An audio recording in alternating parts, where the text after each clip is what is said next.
2025년 5월 저는 윗선 리더에게서 편지를 받았어요.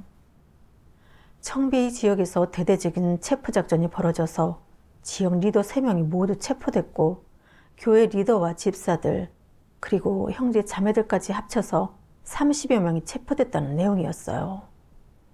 게다가 교회 3곳은 이미 연락이 끊긴 상태라고 했죠. 저는 예전에 청베이 지역에서 본분을 이행한 적이 있어서 그곳 교회 상황을 비교적 잘 알고 있었어요. 그래서 리더가 저한테 뒷수습을 하도록 맡겼어요.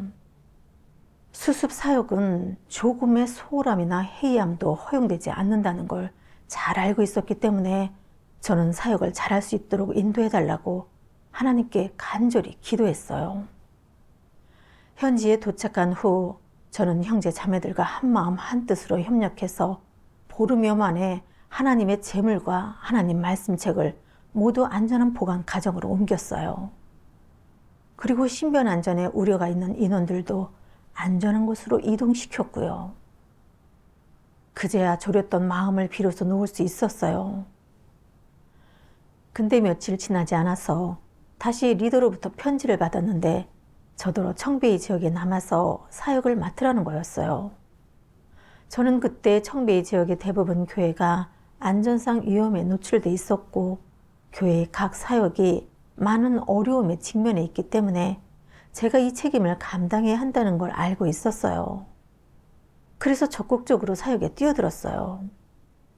청베이 지역은 많은 교회 리더 일꾼이 체포돼서 10여 명의 리더 일꾼을 충원해야 했어요.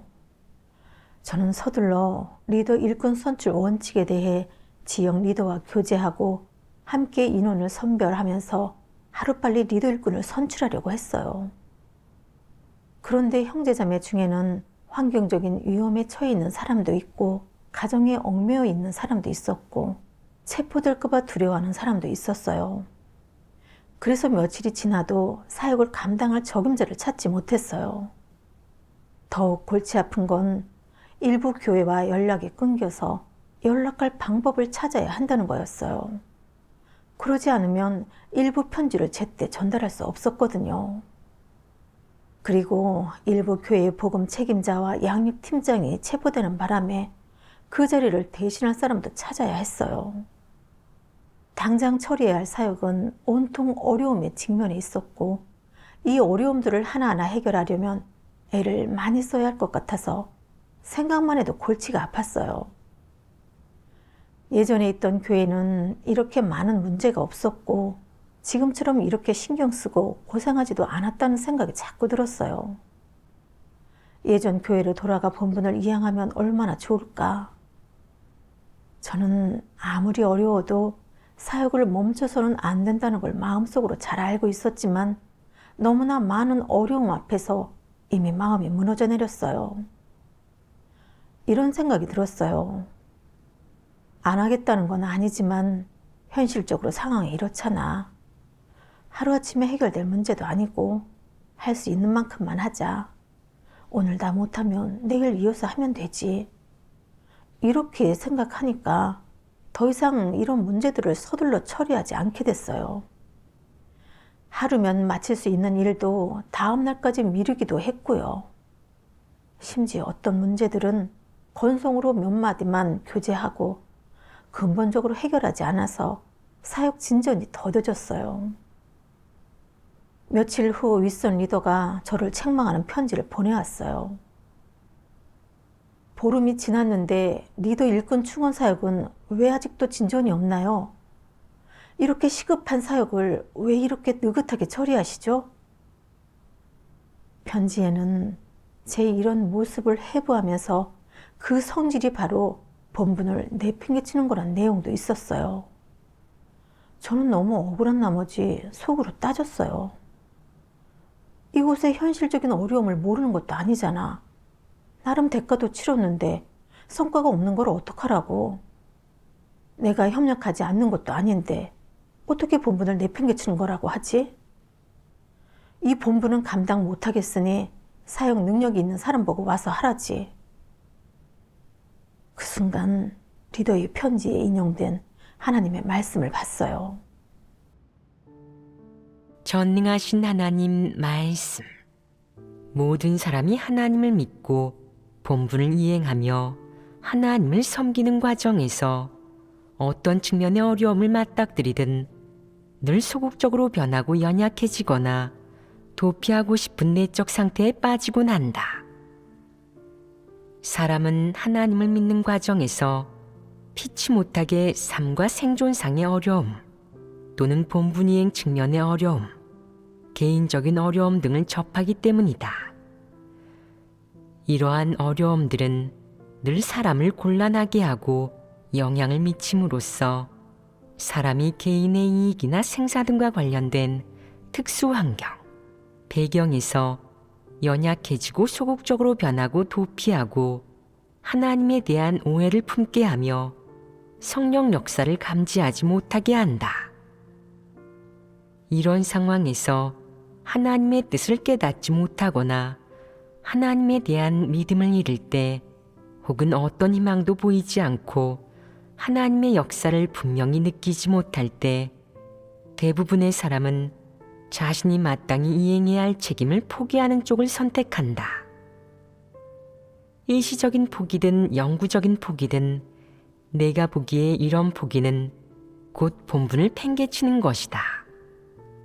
즉, 이런 어려움이 닥쳤을 때 소극적이고 연약한 상태가 되고 하나님에 대한 오해와 실망에 휩싸인 나머지 어려움을 정면으로 맞서거나 고통을 감내하며 자기 자리를 굳게 지키는 대신 포기하고 도피하기를 선택하는 것이다. 나는 이런 모습과 행위를 일컬어 본분을 팽개친다고 한다. 하나님께서는 사람이 본분을 이행하다가 여러 가지 어려움을 만나면 소극적이고 연약해져서 본분을 회피하거나 포기하려 하는데 그것이 일시적이든 영구적이든 어려움에 맞서 본분을 지키지 못한다면 그것이 바로 본분을 내팽개치는 모습이라고 밝히셨어요.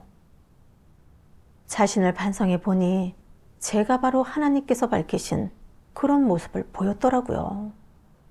대대적인 체포로 인해 각 교회에 10여 명의 리더 일꾼이 부족해 충원이 시급하다는 걸 저는 똑똑히 알고 있었어요.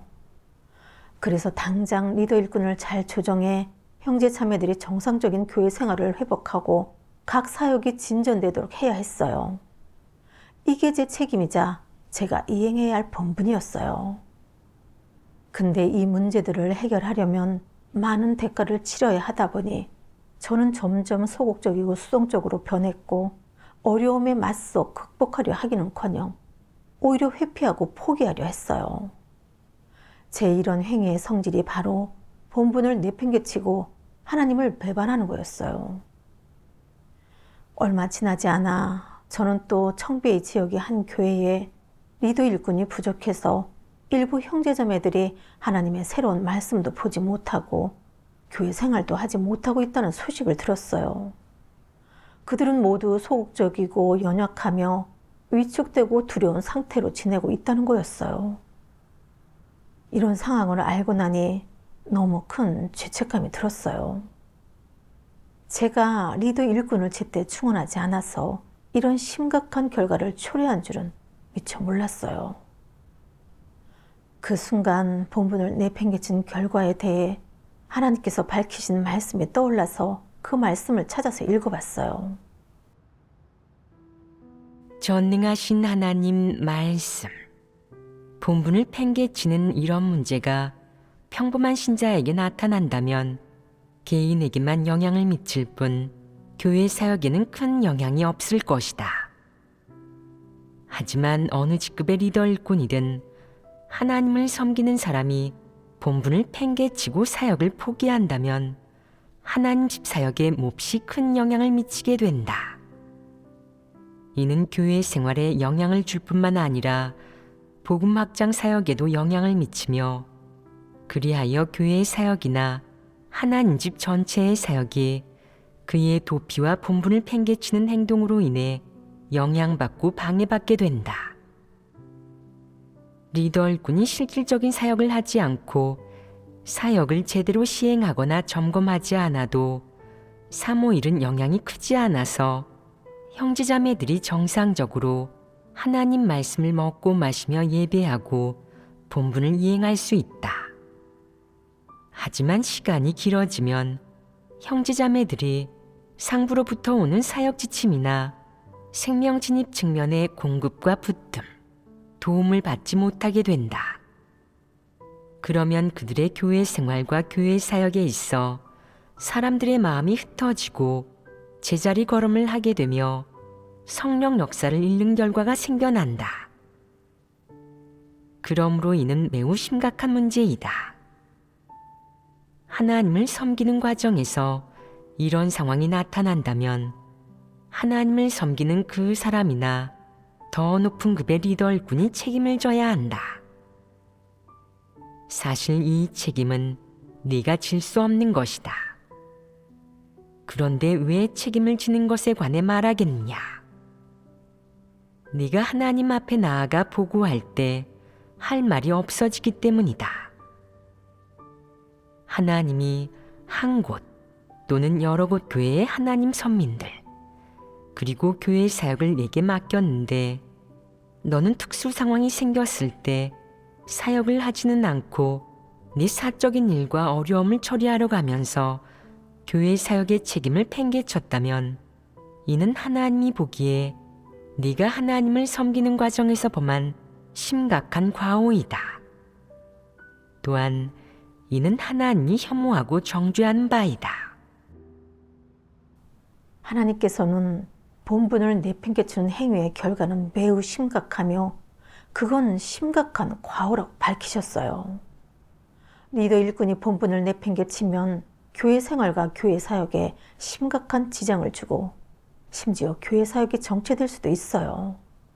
저는 리더로서 결정적인 순간에 본분을 내팽개치고 리더 일꾼을 제때 충원하지 않아서 지역 전체의 사역에 지장을 줬어요. 중공이 형제 자매들을 미친 듯이 체포하면서 하나님의 사역을 교란하고 있는데 저는 교회 사역을 힘써 지키기는커녕 오히려 제 한 몸 편하려고 교회 사역이 엉망이 되는 걸 뻔히 보면서도 나몰라라 했어요. 정말이지 저는 인성이라고는 눈꼽만큼도 없는 사람이었어요. 결정적인 순간에 사탄의 편에 서서 교회 사역을 방해한 거죠. 만약 계속 회개하지 않는다면 하나님께 혐오받고 도태될 거예요. 그래서 저는 회개하기를 원한다고, 더는 이런 어려움 속에 살고 싶지 않다고, 이 문제들을 해결하도록 이끌어달라고 하나님께 기도드렸어요. 그 후 저는 리더가 보내준 하나님의 말씀을 봤어요. 전능하신 하나님 말씀. 어려움이 있는 일들이 닥치면 어떻게 해야겠느냐? 두려워하지 마라. 어려움이 없으면 내 분량과 자질이 드러나지 않는다. 삶은 갖가지 어려움으로 가득하고 사람은 끝없이 이어지는 어려움 속에서 살아간다. 끊임없이 어려움을 맞닥뜨리는 동시에 진리 원칙을 구해 그 어려움들을 해결한다면 어려움을 해결하는 능력이 생기지 않겠느냐? 그러면 네 자질과 인품이 좋아지지 않겠느냐? 나아가 어려움을 해결하는 원칙을 갖추고 그것을 실행에 옮긴다면 생명 진입이 있지 않겠느냐? 어려움을 해결하는 과정에서 진리 실제가 생긴다면 네 생명이 서서히 성장하지 않겠느냐? 그러므로 어려움이 있다는 것은 좋은 일이다.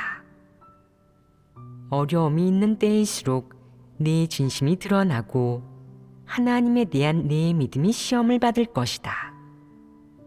어려움을 두려워하지 말고 실패와 좌절도 두려워하지 마라.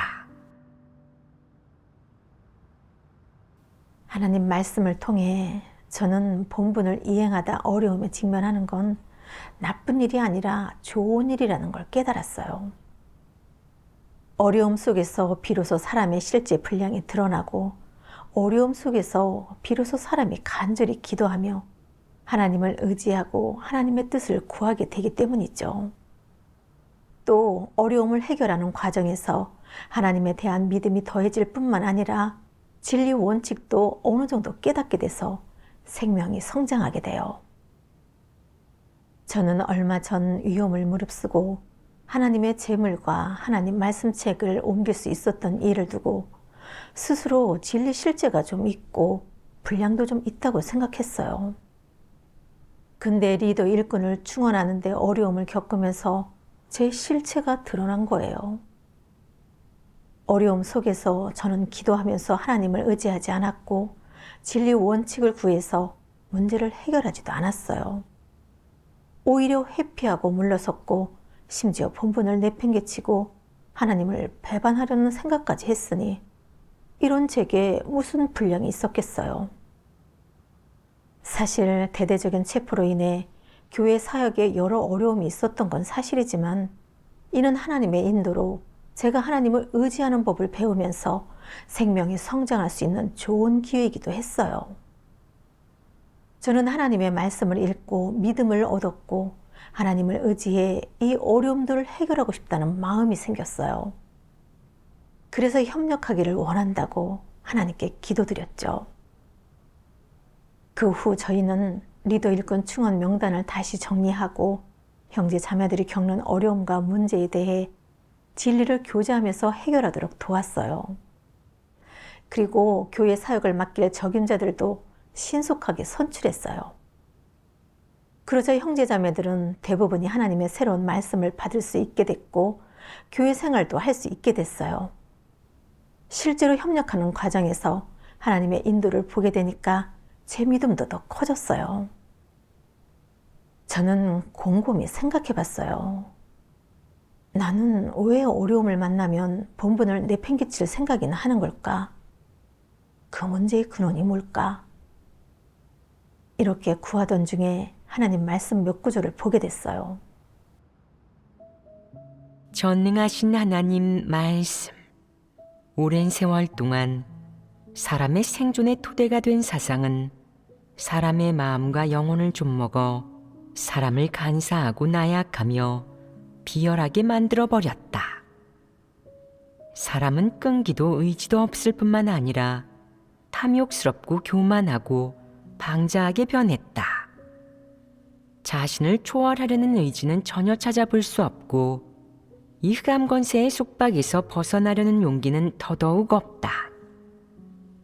사람의 사상과 삶은 썩어 문드러졌고 이로 인해 하나님을 믿는 관점 또한 추악이 그지없다. 심지어 사람이 하나님을 믿는 관점에 대해 말하자면 그야말로 듣기조차 민망할 정도다.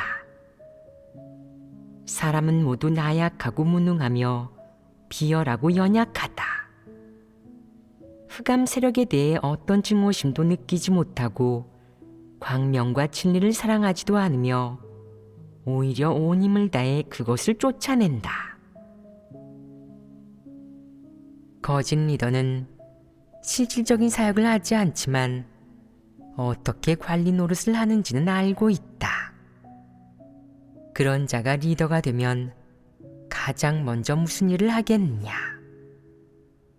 사람들의 마음을 산다.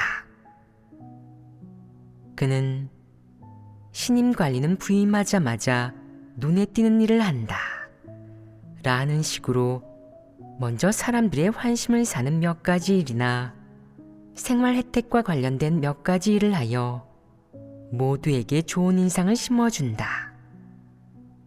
그럼으로써 자신을 사람들의 마음을 헤아리는 리더로 보여지게 하고 그는 우리의 부모 같은 리더다 라고 칭찬하게 하는 것이다. 그러고 나서 정식으로 자리에 오른다. 그는 대중적 기반이 마련되었고 지위도 안정적이라고 생각하며 당당하게 지위의 복을 누리기 시작한다. 그의 인생 격언은 바로 세상을 사는 데는 먹는 것과 입는 것이 가장 중요하다. 인생은 괴롭고 짧으니 어찌 제때에 즐기지 않겠는가. 오늘 술이 있으면 오늘 취하고 내일 걱정은 내일 한다. 라는 것이다.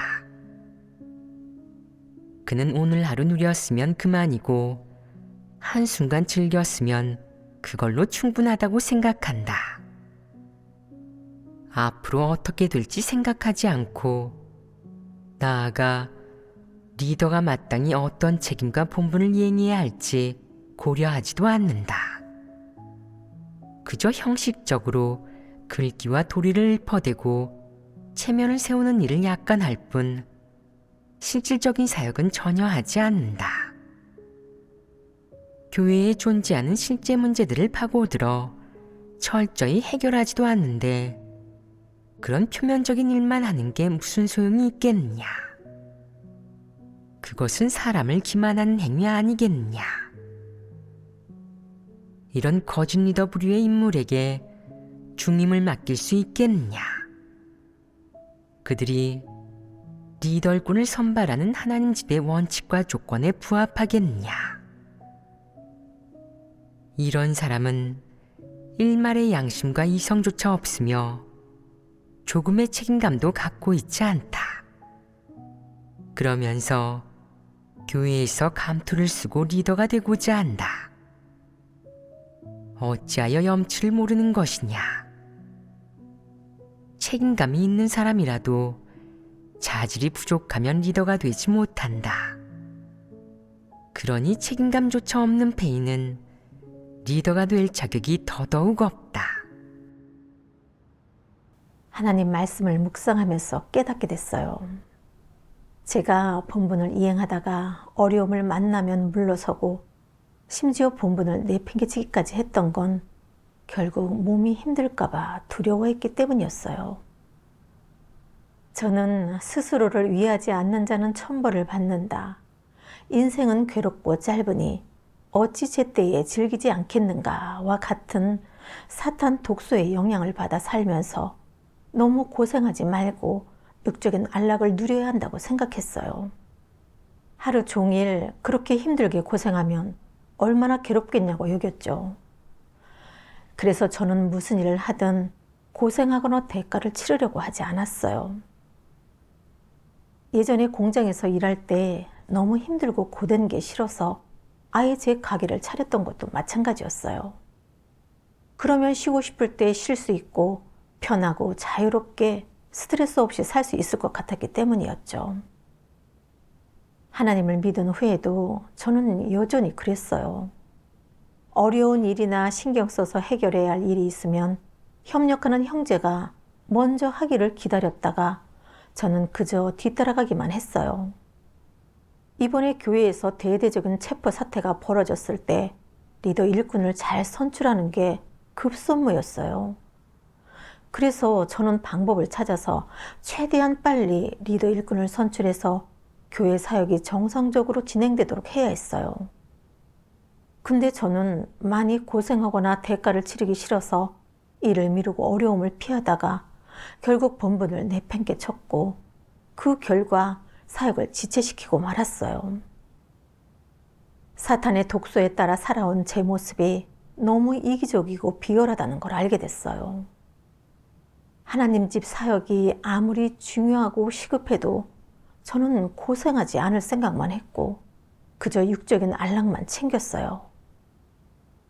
하나님의 마음은 조금도 헤아리지 않았고 하나님 집 사역이나 형제 자매들의 생명 진입도 아예 고려하지 않았어요. 이런 제게 무슨 양심과 이성이 있었겠어요. 리더로서 실질적인 사역을 하지 않아 형제 자매들이 교회 생활을 하지 못하게 됐으니 제가 바로 거짓 리더이고 쓸모없는 인간이 아니겠어요. 이를 깨달으니까 저 자신이 너무나 징후스러웠어요. 그래서 다시는 이런 사탄의 독소에 따라 살지 않겠다고 하나님께 기도했어요. 그 후 저는 다음에 또 어려움을 만나면 어떻게 실행해야 할까 하고 곰곰이 생각해 봤어요. 그러던 어느 날 이런 하나님 말씀을 봤어요. 전능하신 하나님 말씀. 성령에게 쓰임받는 사람은 본분을 팽개치지 않는다는 면에서 실제적인 실행이 있다. 그는 어려움을 맞닥뜨리거나 교회 사역에 문제가 생겼을 때 물러날 길을 찾거나 여지를 남겨두지 않고 소극적으로 변하거나 연약해지지 않으며 더욱이 원망하지도 않는다. 또 적극적이고 주동적으로 어려움을 직면하고 온갖 방법을 동원하여 기도하며 구한 다음 하나님의 깨우침과 인도를 기다린다. 이것이 바로 본분을 팽개치지 않는 구체적인 모습이다. 어느 시기든 어떤 어려움이 닥치든 그 어려움을 해결할 여건이 되든 안 되든 성령에게 쓰임받는 사람은 포기하거나 물러서지 않는다. 그래서 그는 그 길을 걸으며 매우 큰 수확을 얻었다. 그는 물러서지 않는 한편 어떤 일이 닥치든 적극적이고 주동적으로 협력하고 구하며 하나님 앞에서 기도했다. 그렇기에 그가 적극적이고 주동적으로 협력하는 과정에서 하나님은 조금씩 그를 깨우쳐 각 측면에서 알아야 할 진리와 사역의 원칙, 사역 방식, 각 측면의 사역을 통해 이루고자 하는 목표와 그 사역의 의미를 그의 내면에 만들어 그가 조금씩 깨닫고 파악하게 한 것이다. 그가 이런 수확을 얻을 수 있는 주요 이유는 각 측면의 어려움이 닥칠 때 물러서지 않고 노아처럼 하나님의 부탁을 받아들여 끝까지 자기 자리를 굳게 지키기 때문이다. 그는 어떤 어려움이 닥쳐도 하나님에게 기도하고 의지하며 다양한 방법으로 해결하고 결코 본분을 팽개치지 않는다. 성령께 쓰임받는 사람은 어려움을 만나도 결코 본분을 내팽개치지 않아요. 교회 사역에 아무리 큰 어려움에 부딪혀도 그는 조금도 원망하거나 소극적으로 변하지 않아요. 능동적으로 기도하면서 구하고 어떻게든 어려움을 해결하면서 자신이 할 수 있는 일은 최선을 다해 해내죠. 성령께 쓰임받는 사람이 하나님 집 사역을 대하는 태도를 보면서 저는 무척 부끄러우면서도 동기부여가 됐어요. 저는 성령께 쓰임받는 사람을 본받아서 앞으로 어려움을 만나도 물러서거나 본분을 내팽개치지 말고 하나님을 의지해 진리를 구하면서 문제를 해결해야겠다고 마음먹었어요. 9월 말에 중공이 또 한 차례 대대적인 체포를 시작해서 지역 전체에서 많은 형제자매가 체포됐어요. 이런 상황을 마주하니까 저는 또다시 난처해졌어요. 지난번 체포 이후 아직 리더 일꾼을 다 충원하지도 못했는데 이번에 또 사람들이 체포되는 바람에 리더가 될 만한 적임자를 찾기가 더 어려워졌고 교회 사역을 잘하려면 또 적잖이 고생해야 했어요. 그때 저는 제가 또다시 육적인 안락을 탐하려 한다는 걸 깨닫고 바로 하나님께 기도했어요. 그리고 하나님께서 교제해 주신 성령께 쓰임받는 사람은 아무리 어려워도 물러서거나 본분을 내팽개치지 않고 있는 힘껏 본분을 이행한다는 말씀과 노아가 방주를 만들면서 120년 동안 굳게 지켰던 일을 떠올렸어요. 그 어려움은 제가 본분을 이행하면서 겪는 어려움보다 훨씬 컸어요. 이렇게 생각하니까 제게 큰 힘이 되었고 하나님을 의지해 협력하려는 의지도 생겼어요. 그래서 저는 우선 지역 리더에게 편지를 써서 교제하면서 어려움 속에 살지 말라고 격려한 다음 교회에서 리더 후보를 선별했어요. 어려움이 부딪힐 때마다 저는 적극적으로 맞이했고 하나님께 기도하고 구했으며 진리를 깨달은 형제 자매들과 교제했어요. 그러자 어려움이 하나씩 해결되었고 며칠 후에는 적임자 몇 명을 찾아냈어요. 이 시기의 체험을 통해 저는 어려움 속에서 하나님을 의지하는 법을 배우게 됐고 육적인 안락을 탐하는 저의 이기적이고 비열한 폐괴 성품에 대해서도 인식하게 됐어요. 또한 어떻게 해야 본분을 잘 이행할 수 있는지에 대한 올바른 실행의 길도 어느 정도 찾게 됐어요. 이러한 수학들은 안락한 환경에서는 얻을 수 없는 것입니다. 하나님께 감사드립니다.